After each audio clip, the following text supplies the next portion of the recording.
Já, næst ætlum við að ræða siðferði og völd í kannski bæði víðum og þröngum skilningi.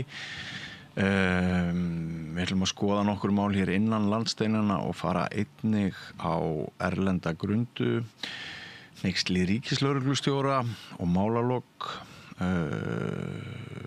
orðræða sem svolítið ískyggileg. Hingað komin Henry Alexander Henrysson, heimspekingur. Vertu velkominn. Já, takk. Heyrðu, þegar ég baði að koma til okkar, þá svona já, við erum enn aðeins að klóra okkur í kollinum yfir málalokum í hneyksli ríkislögreglustjóra. Við skulum bara byrja þar. Það sem kannski svolítið sérstakt við málið að eftir að þeir félagar hérna RÚV, Helgi Seljan og Freyr Gígja skúpaði þessu máli, þá líður frekar stuttur tími þangað til hún segir sig frá þessu starfi. Það nú svona eitt að þetta gekk allt ofan hratt fyrir sig. Að hve miklu leyti heldurðu að það geti tengst því að stundum þegar við höfum séð svona hneykslismál koma upp og manneskjan kannski tengd stjórnmálaflokkum sem eru í ríkisstjórn, að þá hefur svona oft liðið mjög langur tími og öll viðbrögð verið svona vandræðarlega hikandi. Hvað heldur að það hafi skipt miklu máli að þarna ekki svona bein tenging á milli dómsmálaráðherra Viðreisnar og þessa embættismanns? Það skiptir nú örugglega einhverju máli. Já. En ég held samt ef við skoðum bara undanfarið ár og kannski rétt rúmlega það, þá að styttast aðeins í þessu og ég held að það sé bara jákvætt, við getum bara litið á þannig. Manst í aðdraganda kosninga, þá var frambjóðandi samfylkingar lendi í skúbi. það sem ég segi bara í sjónvars upptöku eða útsendingu, ég man ekki hvort það var, þá verið að koma með gamla texta sem hann hafði skrifað í beinni hjá Stefáni. Var í beinni og það var dálítið mál sem hefði getað dregist lengi en í stað þess að láta það dragast lengi var bara tekin tiltölulega fljótt ákvörðun að láta þetta ekki eyðileggja dragast á langinn í kosningabaráttunni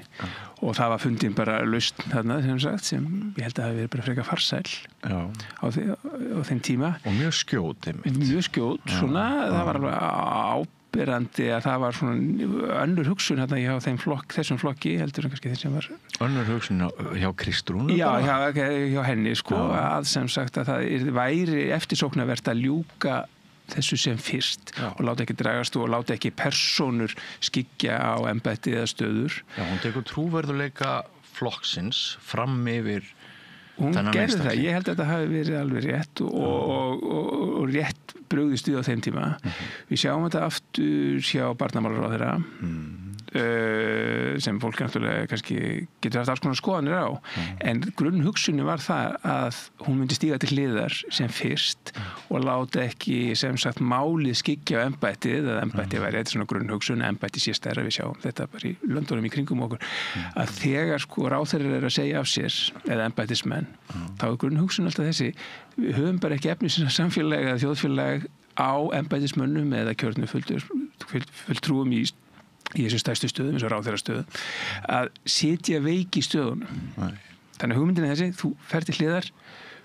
nýr manneskja kemur inn og starfið getur haldið áfram og þetta vandamálin ekki, hneykslismálin ekki að skyggja á starfið. Og svo þetta alveg miklu betra bara einfallega fyrir þess að einstaklinga stíga sem fyrst til hliðar því fyrr sem þú stígur til hliðar því auðveldir áttu endurkomu. Því að annars ertu komið með allt og mikið það það sem að þú hefur alltaf haldið fram. Ég hef alltaf sagt þetta fólk strax að þarna og stundum hefur verið gagnrýndur fyrir það að koma í fjölmiðla og hann alltaf að segja fólki að segja af sér. En ég hef alltaf bara séð þetta þannig að fólk sem ætlar að sitja í skugga svona hneykslismála, það mun alltaf vera með hann að bakka á bakinu, þá við með að koma málum í gegn. Það búið að fá greiðan frá fólki í sama flokki, frá samráðherrum, frá flokkum sem eru með í ríkisstjórn og svo framvegis. Þú ert bara að koma með bakka á bakið. Já, og þú ert alveg harður á því að það eigi auðveldari endurkoma. Ég held það. Ég held að því lengur sem þú ert að velta upp úr skýtnum því að ná honum af og ég þekki þetta vel bara þegar maður fer með labba út með hundin sinn sko að það verður að leyfa honum að fara í skítinn en ef hann ætlar að vera það lengi þá alveg óbærilega leiðilegt að þrífa hann eftir þannig að þetta bara svona einföld staðreynd. Ég fannst þetta ágætt, ég held þessi hárrétt hjá þér, ég held að skipti máli að þarna manneskja sem tengd öðrum kreðsum. Já, hún er það, ég held að það sé engin spurning, hún er ekki skjólstæðingur þessari núverandi ríkisstjórnar þannig að það hjálpaði henni ekki en ég held að þetta sé nú bara hluti af þessu sama ferli það var sem sagt, það gengur ekki að hafa manneskju í þessu embætti með svona áru spillingar að hvað sem við köllum þetta fræntigli líka já, svona fræntigli og allt þetta að þetta bara þannig embætti að hún yrði svo veik og guð minn almáttugur hvað þetta er mikilvægt embætti að það sé traust til viðkomandi og nú bara vona ég að það vinnistu vel að fá réttu manneskjunni í þetta til þess að auka aftur traust á embættinu og þannig hún farið til hliðar færist þarna í starfi sem ég held að sé bara ágætt bæði þetta gerðist þarna fljótt ég las þarna að það var ágætt svona úttekt á Vísi held ég það verið það svona brokkgengur ferill ég man ekki hvað það kalla brokkgengur ferill hennar það sem svona hún var með ágætt mál sem hún hafði stutt og reynt að koma á dagskrá henni voru mislaðar hendur í öðru hún átti í dálítið erfiðleikum lengi vel vegna mál sem ég held að hafa nú farið ekki nógu mér fannst það persónulega dálítið þakkað niður sem var málefni föður hennar og hans svona bæði byssukaupa og sölu og ýmislegt í kringum það var svona, hafði á sér áhrif dálítið spillingar hvernig var unnið í því máli þannig að það voru mörg svona mál, þetta var uppsafnað að mörgu leyti en hún hafði gert líka marga jákvæða hluti að setja hana í að vinna í jákvæða hlutunum núna ég held að það sé hérna bara ágætt lausn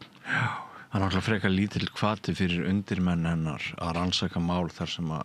faðir hennar. Þetta var rosa, mér fannst þetta skaða embættið á sínum tíma gríðarlega mikið á hennar stöðu sko. En einhvern veginn mistu fjölmiðlar dálítið áhuga á þessu snemma sko, sem mér fannst vera. Ég hefði nú haldið að það hefði jafnvel bara á þeim tímapunkti. En það er kannski líka var menningin dálítið öðruvísi og við sjáum það alveg að þarna í tíð fyrir ríkisstjórnar og fyrir ríkisstjórna þá var lengri þráður. Já. Það var sem sagt, það var tekið seinna á málum ef það var gert yfir leitt sko.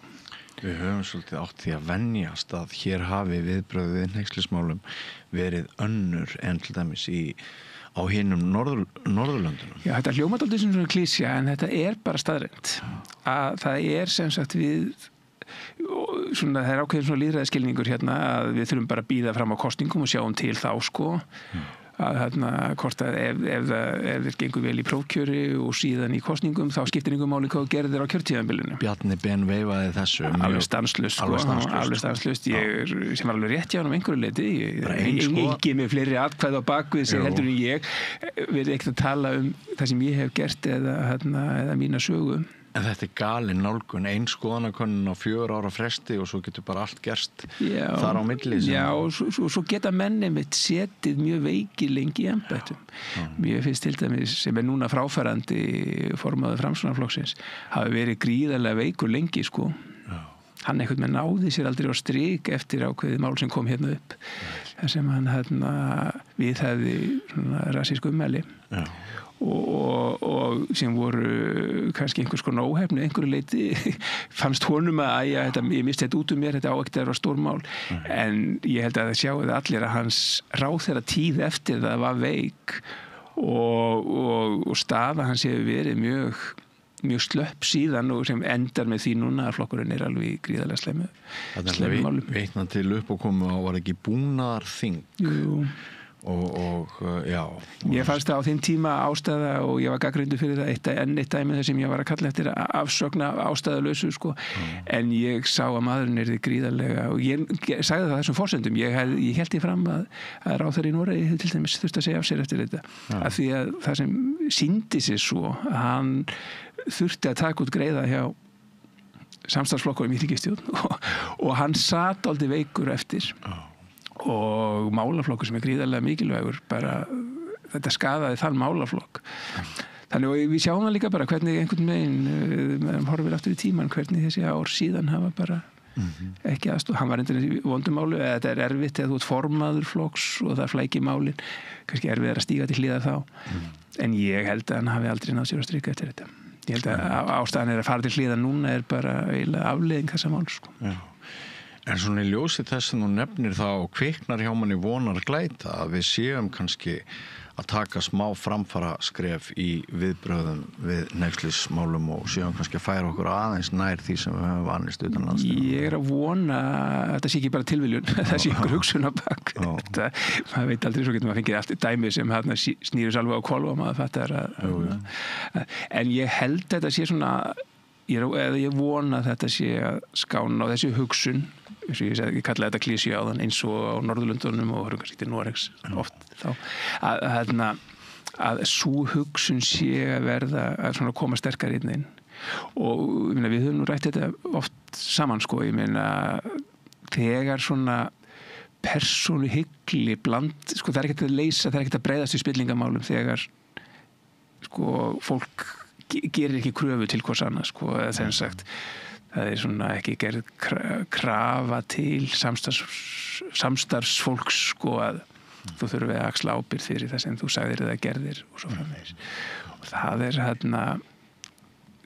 og að það sé lægi einhvern veginn að sitja veikur eftir í embætti og hanga stundum í embættum við bara höfum séð þetta allt og mikið og meðan þetta þá er svona sem við höfum talað sem spillingu sko,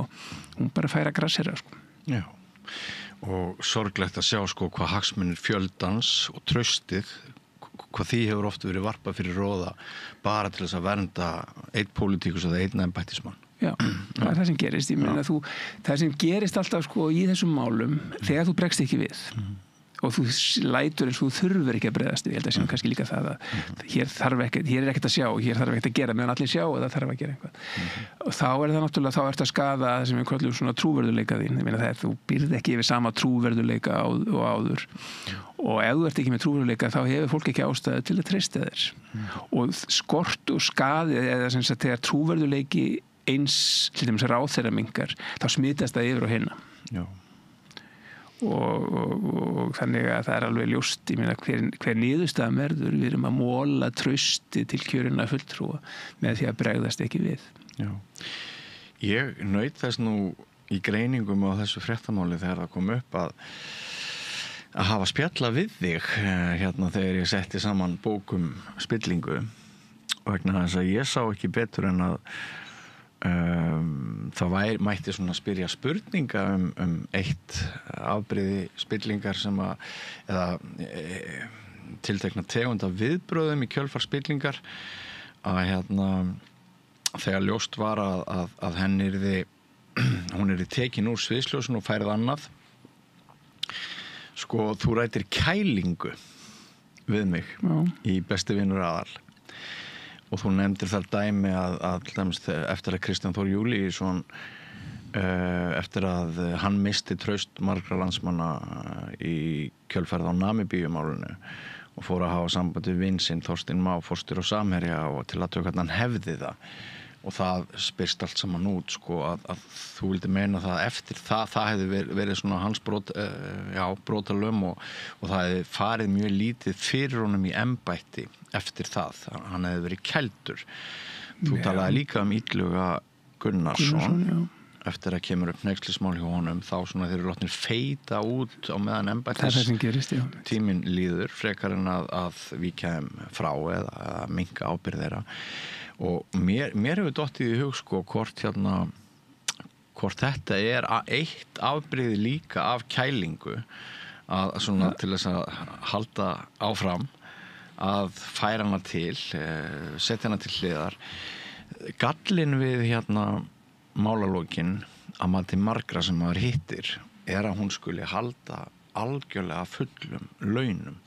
með miklu minni ábyrgð í starfi sem manneskja sérfræðingur í dómsmálaráðuneytinu sem á að skoða kynbundið ofbeldi. Hvað er þetta að segja? Já, sko Ég skil alveg gagnrýnisraddirnar sko. Jafnvel fyrst fólk geti einhverju liti ósangjant og bara óréttlátt og finnst svona, það svona svíður í augun en persónulega myndi ég segja að þetta sé samt skárra heldur en hitt að hefði hún setið í hvað sem var eftir ráðningatíma 2-3 ári eða hvað sem það var þá til að vera hægt fólk hefði sagt nei, það er ekkert að bregðast við þessu neitt við þurfum að bíða og með laskaðan trúverðuleika ríkislögreglustjóra það hefði verið alveg ótækt sko þannig að ég skil alveg þetta er svona praktísk hlið á þessu mála lyktum og þannig að ég skil alveg hugsunina og ég held að mér finnst það betra að það var brugðist hratt við heldur en að mér finnst ástæða til þess að vera gagnrýna hvaða niðurstaða var fengin vegna þess að það er augljóst að í nýju starfi þarf hún ekki sama trúverðuleika og hún getur setið undir radar hún fer undir radar og svo er hún bara sérfræðingu þar ég veit ekki hvort að það þurfti ákvörða þennan sérfræðinga ákvörða á þessum tímapunkti en þannig að auðvitað er svona ákveðin lykt af þessu þetta er kannski þetta er þægileg efnahagsleg málalok fyrir þetta er bara praktísk lausn og maður verður bara einhvern veginn að horfa ekki fingur sig með það að finnst mér að sem sagt að niðurstaðan í stóra málinu, í stóra samhenginu hún var að minnsta kosti svo skásta sem var hægt að kalla eftir Ok, já þetta er mér finnst nefnilega að þetta mál mögulega að vísa út fyrir sig með einhverjum hætti ef það reynist svona skilaboð til framtíðarinnar mér finnst þetta alltaf að vera stærra en svo að það snúist bara þessi en kannski líka eitt það er ákveðin munur við þurfum líka sko, þegar þú til dæmis ráðherra þá finnst mér bara málið aðeins öðruvísi vaxið, þarna ertu með embættismann með sínar bara kjör embættismann svo það getur flæktað eins málin mér finnst miklu alvarlegra ég skil alveg, sko, það er ekki til dæmis þessi kæling sem var til dæmis með ráðherra sem bara sést ekki í 3 ár málaflokkurinn getur ekkert beðið í 2-3 ár og ráðherra sem kemur engu í gegn og er ekki að leggja henni mál fram og veit að þau bara lenda á vegg þannig að það er miklu meiri þörf á að bregðast hratt við þar og þar er engin Jú, ég veit ekki, kannski ég myndi maður ekkert segja við því að það er fundin einhver lausn stíðu til hliðar að þú getur fengið þetta embætti eða eitthvað svoleiðis en mér finnst miklu eðlilegra að þar sé bara hrein svona lausnin sé miklu hreinlegri þú bara stíðu til hliðar og það er ekkert annað í boði sko. Þannig að ég held að ná fleiri sem hafa meira vitað en ég verið eitthvað að fjalla það að hún er náttúrulega með þannig kjör og ráðningar sem sagt réttindi að þetta hefði kannski ekki orðið til flóki þannig að ég skil vel að það þurfti að finna eitthvað svona sem við getum kannski kalla skapandi lausn á þessu máli sko frekar en að ráta það malla sko. Færum okkur þá yfir í annað mál en þessu tengt sko að við náttúrulega sjáum hvernig Bandaríkin hafa breyst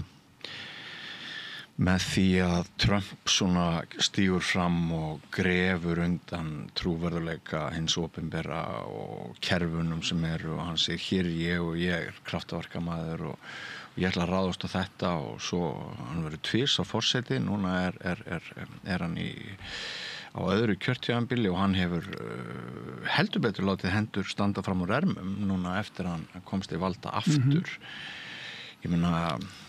ef ég væri opinber starfsmaður í Bandaríkjunum þá bara hefði fallið niður margar vikur á launum og ég hefði bara varla komist í vinnuna og það eru svona margir sem hafa hampað honum fyrir að hafa þorað að ráðast gegn einmitt spilltu embættismanna kerfi og opinbera kerfinu hér á landi er maður svona greinir maður kannski aðeins upptakt svipara þróunar í orðræðu það er mikið talað hvað að hér búi 2 þjóðir í einu landi annars vegar séu svona millistjórnendur pluss í opinbera geirinn og það er enginn að segja hjúkrunarfræðingar og leikskólafólk og þetta fólk sem að vinnur fyrir hefur opinbera sér spilt og geti geti sogið einhverja spena og rói í veljustingum efnalega, gera mjög skýran greinarmun á efralæginu í þessu og fólkinu á götunni. En hérna til dæmis Miðflokkurinn hefur svona svolítið tekið upp þessa orðræðu að hætti Trump og eru líkur á að við sjáum svipaða hluti gerast hér og hafa verið að gerast í Bandaríkjunum út frá svona þessum undirróðri gegn siðferði þeirra sem starfa hjá hinu opinbera. Svona heilindum þeirra. Heilindi og... Já, nei, ég held að það sé bara muni koma hérna. Við sjáum þetta líka, þetta er ekki bara í Bandaríkjunum, við séum þetta líka í Englandi, sem þetta er svona sama orðræði núna alveg gríðarlega áberandi. Þetta mun koma hingað og sömu vitleysurnar, sko, spáknið stærð þess, hversu sterkt það er þegar íslenskt embættismannakerfi bara sína allar rannsóknir frekar veikt og smátt og ofsmátt með kröfurnar sem eru að gera til þess. Þannig að þetta stangast á við alla staðreyndir. Hér er engin fita í embættismannakerfina sem fólk er einhvað að sem sagt að njóta þess að vera komið í þessar stöður og gerir ekki neitt og svo framvegis. Öll þessi orðræða náttúrulega bara, eins og ég segi, gengur gegn öllum staðreyndum og öllum rannsóknum á hvernig þegar fólk er raun og veru miklu frekar bara að drukkna í vinnu, sko. Þetta er smátt. Við erum svona mörkunum að ráða við þau verkefni sem við opinbera þarf að sinna við, til dæmis út alþjóðasamstarfi og fleira. Ég þekki það bara, ég unni til dæmis hérna held ég með næstum öllum ráðuneytum einhvers konar verkefnum. Fólk hefur meira en nóg að gera og vel rúmlega það. En þetta er auðvelt samt að selja þetta, fólk veit ekkert hvað fólk gerir, ef við kannski tölum ráðuneyti, þú segir að þetta sé á tveimsti, ég minna, kannski sleppa heilbrigðis, en það er alveg samt heilbrigðisstarfsfólk, en það er alveg svona nett svona orðræða núna til gagnvart kennurum til dæmis. Já. Það er alveg svona farið þangað líka, sko, og það er annað sem er svona að vera að flytja inn, sko, að það sé einhvern veginn hálf bara spillt menntakerfi hérna, sko. Spillt og ónýtt, algjörlega ónýtt, sko, og fólki sem er hérna inni er bara með einhverja annarleg hagsmuni og er að reyna að koma einhverju í gegn sem gengur gegn því sem almenningur vill, þú þekkir þetta allt saman. Já, og kerfi sem sé bara sama velferð barnanna. Já. Einhvern veginn. Nákvæmlega, og svo er náttúrulega heldur þetta einhver vatni, þetta passar ekkert við raunveruleikann, sko, til maður skoðar þetta. Nei. En samt einhvern veginn er komin, mér finnst svona, þetta eiginlega svona, því maður er alltaf að skoða svona, þetta almanna rými, svona, sem er náttúrulega svo mikilvægt til í lýðræðið og við ræðum hérna oft fjölmiðla og hversu veikið þeir eru og bara hræðilega stöðu þeirra. Já. En það er kannski stundum að gleymast líka gríðarlega mikilvægur þáttur af almanna rýminu raun og veru, það sem skapa grundvöllin fyrir það sem er menntakerfið. Og þetta er náttúrulega skipulegar árásir til þess að veikja grundvöll þess, sko, að tala hvað þetta sé, megum ekki taka marka á þessu og þetta er svona, held ég, verði einhvað sem heldur áfram núna. Maður sér þetta alveg hvernig ákveðnir flokkar ætla bara að gera þetta stóra málinu núna. Já.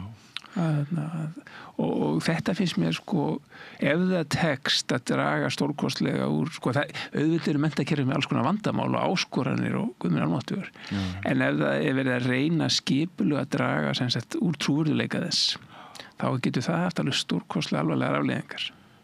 Og við sjáum þetta mest í Bandaríkjunum, sko, gegvart, við berst allavega mest að fréttum til að vera að draga svona ráðast á sem sagt æðri menntastofnanir, háskóla. Já. Frelsi í háskóla, starfsfólks og nemenda er bara. En við ekki glemma því að við erum hérna til dæmis og ég tók nú þátt í smá vinnu hérna síðastliðnu ári akademískt frelsi á Norðurlöndunum, fyrir Norðurlandaráð.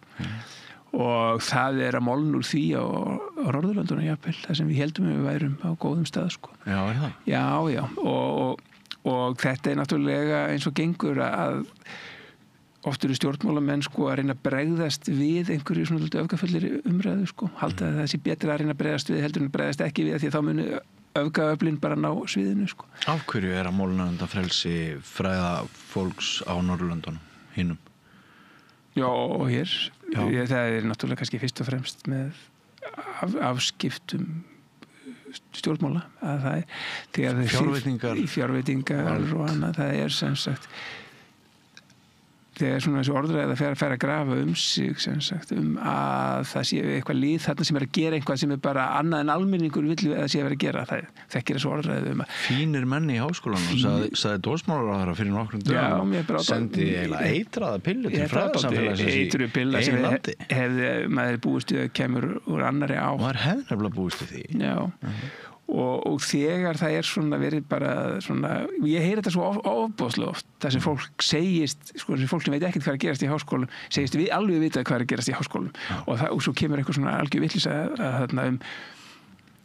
og þetta getum alltaf fundið alls konar dæmi en það af því að háskólar eru svo, ég minna þú veist kannski með 2000 manna vinnustæð af akademísku starfsfólki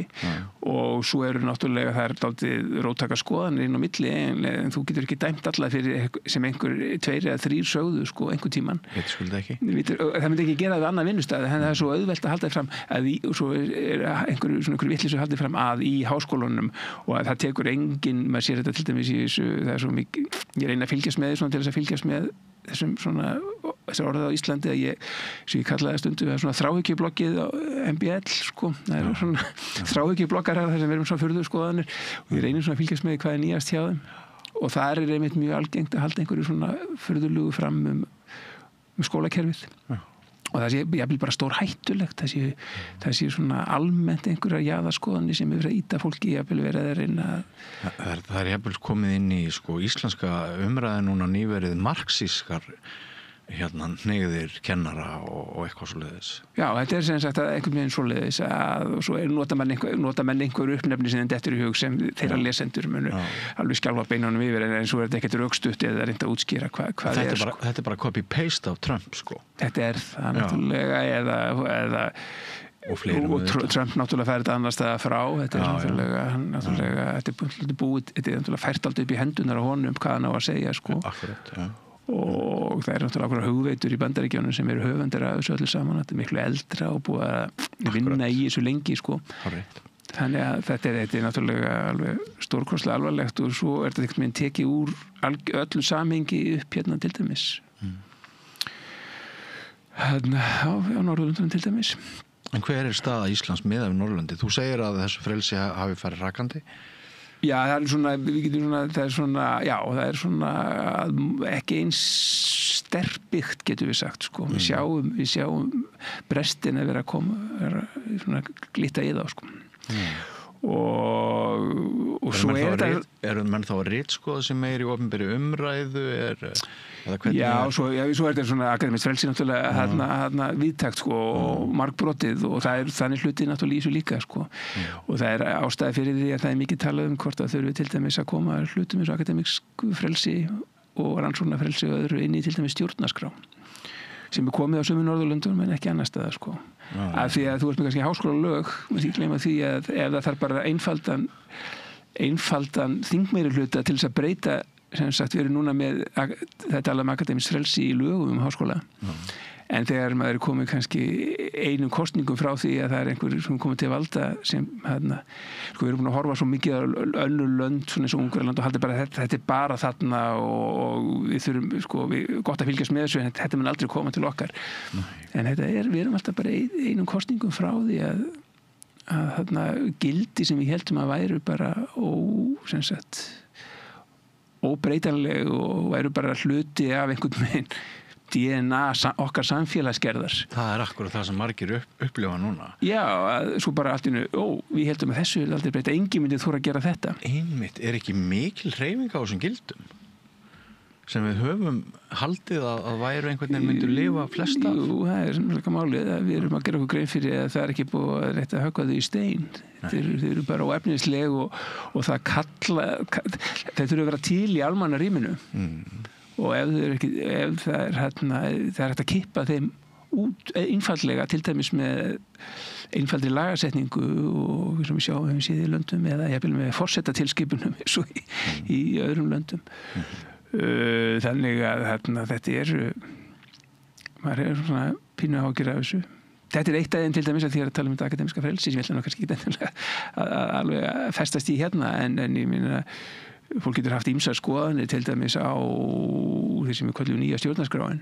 en þetta var atriði sem var rætt þar og reynt að koma þar inn sko vegna þess að fólk vissi alveg í hvað þetta sé aldrei síðan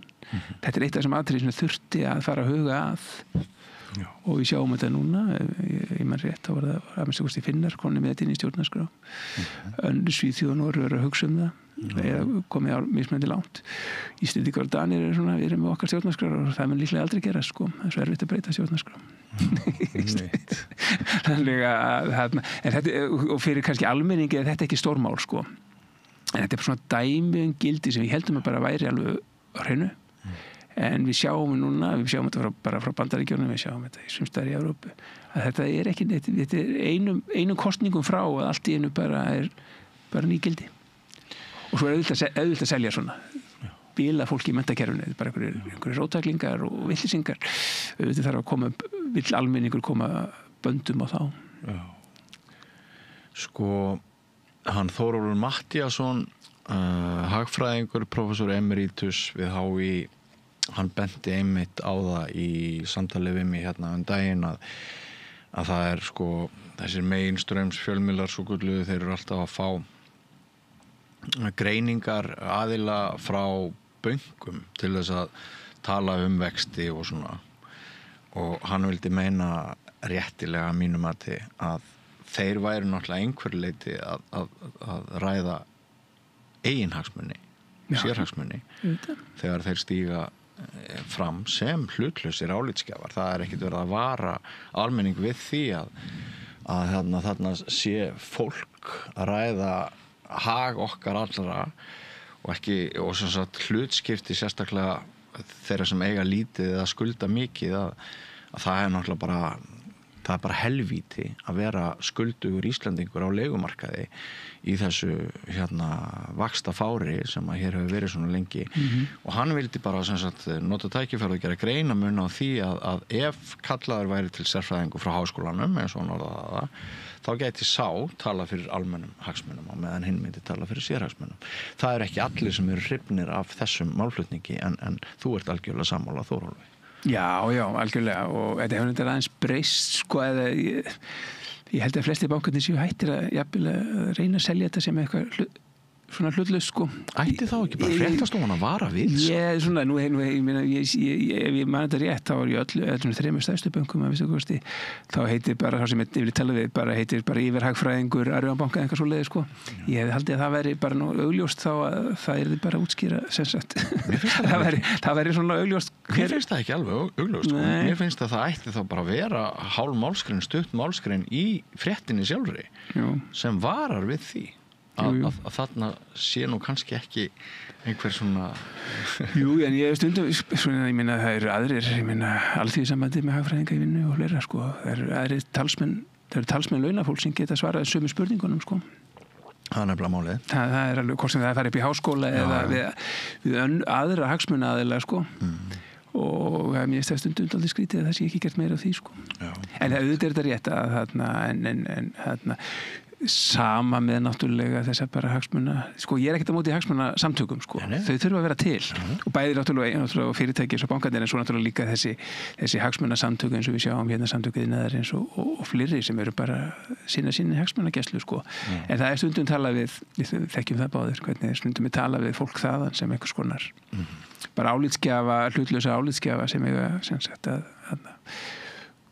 sem er að tjá sig hvað sem er að gera því í samfélaginu á þeim tíma sko. Og náttúrulega þú þekkir náttúrulega betur sem fjölmiðlamaður sko, vantarlega legið á ykkur með að reyna að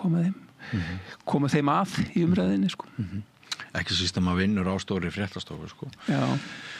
En þú ert búin að nefna orðið almannarýmin núna nokkru sinnum. Ertu þá vitni til Habermas? Ég með svona einhvers konar mismunandi beint sko. En jú, ég meina svo lýðræði skilningur sem ég svona hef trú á kemur úr hans átt eða hann talar inn í það átt hver sem ásaka keðan nákvæmlega það er svo flókið að fara í það hérna en það eru sko, ég tók nú þátt í verkefni hérna og ritstýrði bók íslensk lýðræði fyrir nokkrum árum það sem við vorum svona dálítið að leika okkur með svona þrenns konar viðþorf til lýðræðis og það var í fyrsta lagi sem sagt, þeir sem eru sem sagt, svona, kannski frjálslyndir og líta bara svona kostningamiðan skilning á lýðræði og láta þessu lýðræði komið með ekkert við nema 4 ára fresti sko.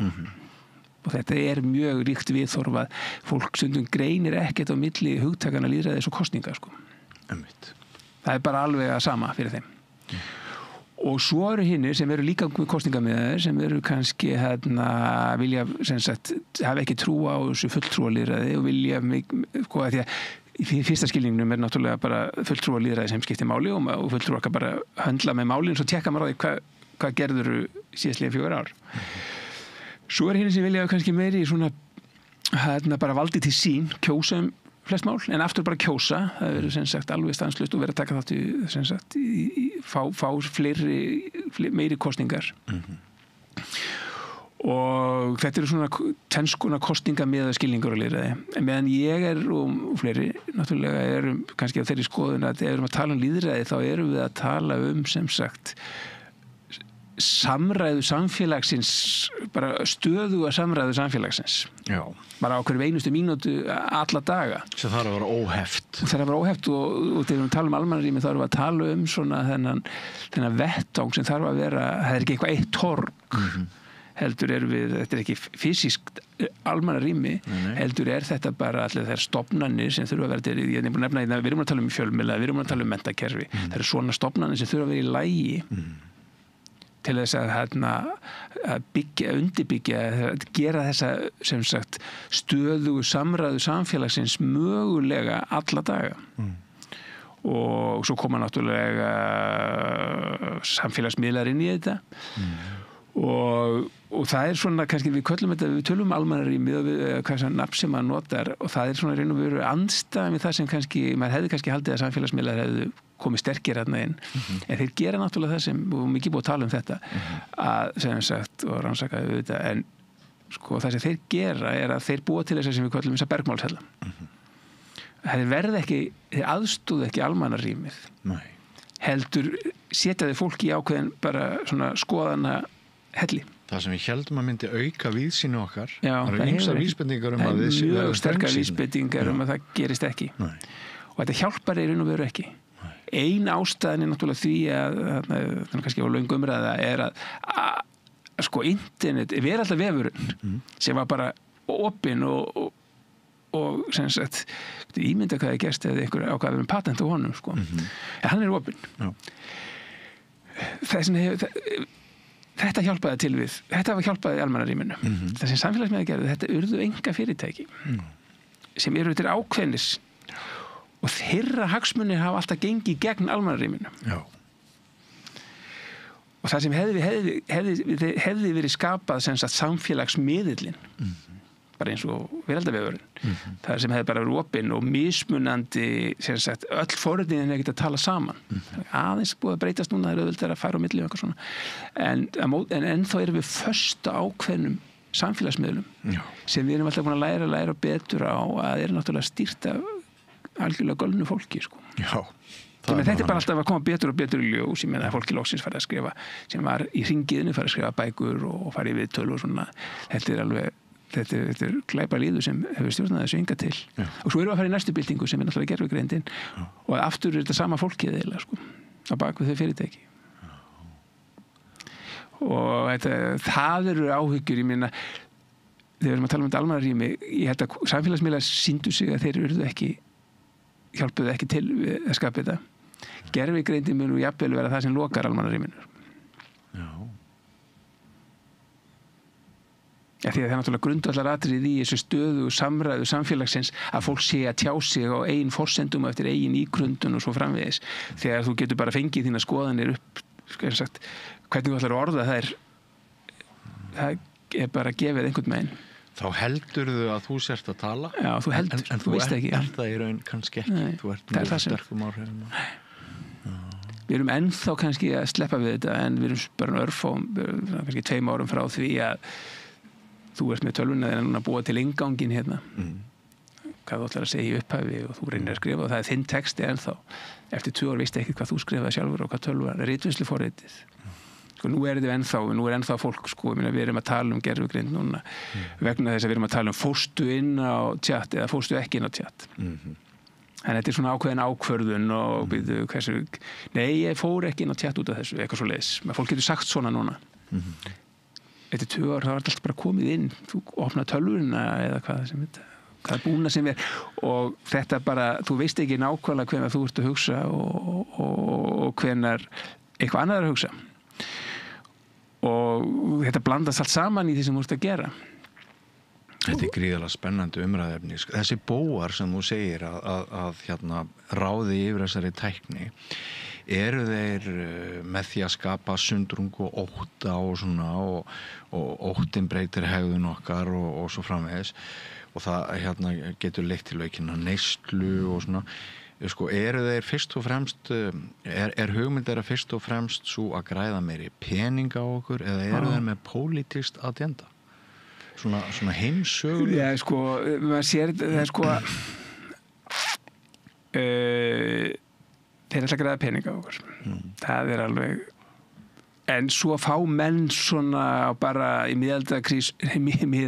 krísu og alls konar hugmyndir sko og vilja kannski láta hafa áhrif og einhver svona við sjáum að þessi karakter alla sem fá sér einhverja furðu hugmyndir öðru hvoru en grunnþráðurinn er alltaf að græða pening sko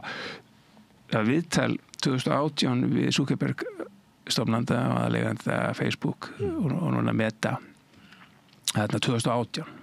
í tímaritinu New Yorker þar sem hann er svona reflekta dálítið skemmtur eftir 2016 og gagnrýni á fyrirtækið og Cambridge Analytica og gagnaöflun hann var svona reflektífur í þessu viðtali og ég fekk á tilfinningu hann ætlaði kannski jafnvel bara fara að snúa aðeins að braut aðeins svona og sama tíma hann að stofna eitthvað góðgerðarsjóð með konunni sinni og hann var bara að hugsa nú ætla ég að vera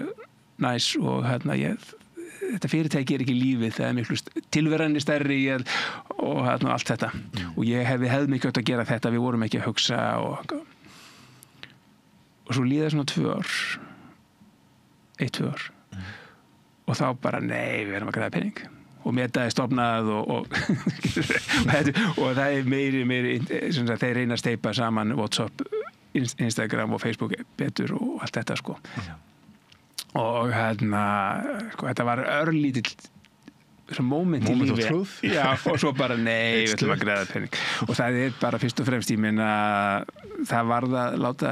auka veltu þessa fyrirtækis og þeir bara bættu í ef einhver var sko og svo bara eftir því sem að kynnist meira og meira þessu karakterum hérna í Kaliforníu, Norður Kaliforníu sko, þá er sem sagt þarna bara alveg ljóst hvert er að stefna sko. Á þetta þátt í því að tilfinning margra er að svona, við séum að sigla niður í siðferði að það er þessi hreyfing og gildum sem þú nefnir og límið í samfélaginu er svona konsensusinn að baki okkar félagsvitundar og hvernig við svona erum saman í þjóðfélagi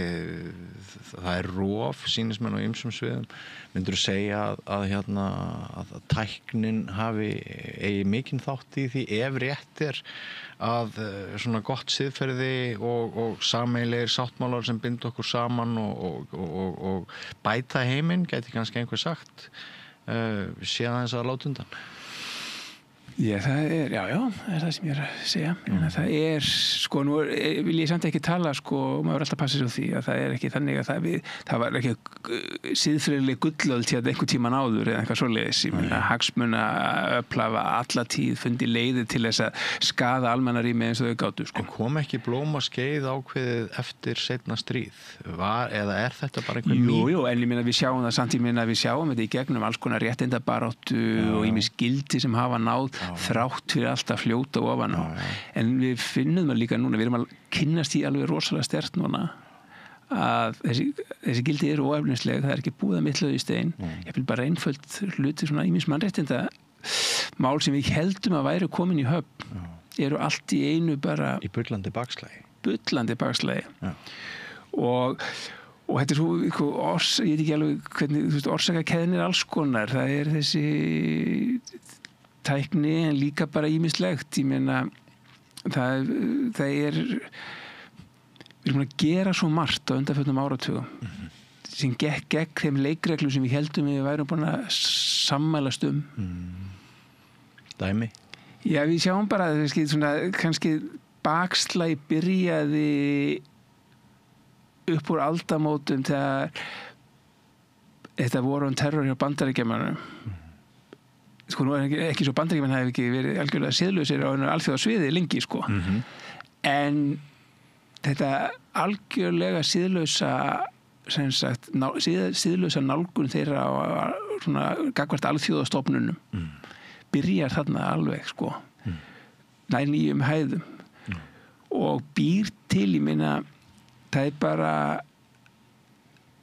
sko, ég meina við bara kveðjum sannleikan þarna Já upp úr 2000, eftir 2001 sko Já sannleikurinn ekki lengur gildi sem skiptir máli Nei og þannig að þegar að vera gagnrýna núna Trump sko, ég meina hverjir byggu í hæginn fyrir þennan sko, veruleika í Bandaríkjunum svo náttúrulega eins og alltaf að Bandaríkin og hvað gerist í Bandaríkjunum hefur gríðarlega áhrif á allan heiminn sko Já. en ég held að nú verið að því að hann lést nú fyrir nokkrum dögum síðan fyrirvændi varaforsti Bandaríkjanna sko mikið látið eins og hann hefði verið svona hetja því að hann náttúrulega var að móti Trump þú veist, ef fólk í fylkingum sko þá var hann alltaf í norðin góður af því að hann og hans fjölskylda töluðu sem republikanar töluðu gegn Trump sko. En við höfum ekki að gleyma því að hann mörguleiti og hans ákvarðanir hans gerðir byggu í hæginn fyrir einhvern eins og Trump. Algjörlega. Ekki feldi ég harmatár. Nei, sko, allir við fannst umræðan og það skrítin á tímabilið hérna eins og þetta væri einhver svona, það væri einhver stórmenni í raun og veru falli frá sko. En ég minna hugmyndið eins og hvernig undirbúningurinn fyrir innrásin í Írak til dæmis við erum ekki gleyma því hvernig þetta gerði sko og hvernig en það sér maður það alveg að menn eins og Tony Blair eru bara orðnir hansi að verða öflugir aftur alþjóðasviðinu sko og það líka sko þessu tengt sem sagt mín fáviska jafn gild þinni visku sem að stundum svona rakið til Trump og Trumpismans að þetta grefur undan menntun, vitrænni umræðu, þarna verður allt afstætt og mín fáviska, hún jafn rétt á þinni visku. Já, sko það bara samfélagsumræð en hún skiptir engu máli, hún má vera hvernig sem sko. Það er engin gildi þar, hún bara fer einhvern veginn fram. Eina sem skiptir máli bara hvernig vinnu við svo kosningarna þegar þær eru. Já. Og það náttúrulega nýjasti átakaflöturinn sko, við sér það í Bandaríkjunum menn að hafa að gera því að það verði að finna alltaf leiði til þess að vera að hafa rangt við í raun og veru í kosningunum sko. Það er ekki bara það sem ég búið eða ekki almannarýmis, það er líka sko, ekki einu svona tryggja frjálsar og sanngjarna kosningar sko. Kannski örstutt í lokin því miður þá höfum við ekki meiri tíma í bili en þú átt eftir að koma hingað oftar til mín ef ég þekki mig rétt alltaf að hamast í góðu fólki og fá það til að koma hér að Rauðaborðinu en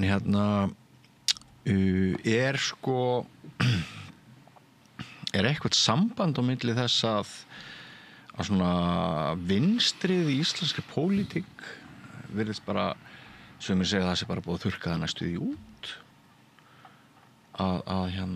það þurrkaðist náttúrulega út í kosningunum sko. En það er náttúrulega bara svona út frá ekki beint fylgi heldur bara einhvern veginn svona eins og ég skildi þetta, ég meina ef þú mældir svona skoðanir þingmanna sko, þá voru 10 þingmenn sem voru lengst til hægri komist inn á þing í frambjóðendu sko og 10 lengst til vinstri enginn þeirra komst inn og það var líka náttúrulega út af dauðum atkvæðum og alls konar sko, ég meina En eru einhver tengsl á milli þessa veruleika sem við lifum í núna og þess sem við höfum verið að ræða? Já, ég meina það held ég að sé alveg augljóst að hvað sem við köllum að þeir sem eru lengra til hægri þrífast betur í þessum veruleika. Ég held að það sé alveg með örugglega orðað þannig. Að það svona almennt þeir hafa gripið þessi tækifæri betur. Ég held að það sé og þrífast betur í þessu. Og mótstaðan er bara og veik sko. Hún er bara við erum sem sagt, það er það sem er í raun og veru gallinn við almannarýmið að almannarýmið er ekki með lögreglu þó að margir haldið í fram að það sé einhver hugsunarlögregla og það sé réttrúnaður og vók og ég veit ekki hvað sem einhvers konar löggæsla í almannarýminu það er það bara ekki satt og almannarýmið gengur út á það að það er jafn aðgangur sko það er engin lögregla þarna og það er engin skipuleg viðspyrna og sem gerir það að verkum að þarna segir sem vilja hafa rangt við þeir mun alveg farnast ljómandi vel þar og raun og veru þá er raun og veru skemma grundvöllin sko þeir er engin sérstök gildi sko ef þú hefur ekki sérstök gildi og vilt ekki varða þetta eitthvað þá getur þau bara vaðið áfram sko eins og fíll í posturinsbúði eða hvaða líkingamál sem maður nota sko sem gætur það á í svona kaos. Já, menn það er eitt sem við erum búin að læra að sumir og minnst ákosti hafa svona hægri flokkar náð svona árangri því að það er hægt að þrífast vel í kaosi. Minnst ákosti til að byrja með. Já, akkurat. Við vitum alveg að kaos er ekki sjálfbært sko. Nei. En til þess að ná árangri í einhvern smá tíma þá